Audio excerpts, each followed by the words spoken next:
Inside of the transmission there. The planetary looked good.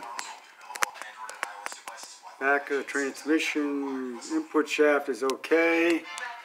So we'll see what we find when we get the rest of it done, but I think she'll be okay. Should be it's a good core.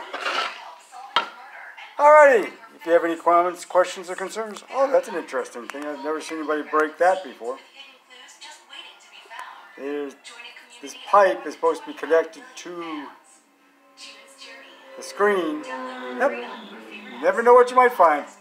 Alrighty, again, if you have any comments, questions, or concerns, feel free to give me a call, 804-333-3677. Let me do that again, 804-333-3677.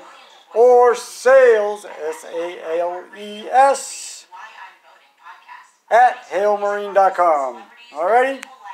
Y'all have a good day. It's Wednesday, hump day. Doesn't feel like it though. See you in the next video.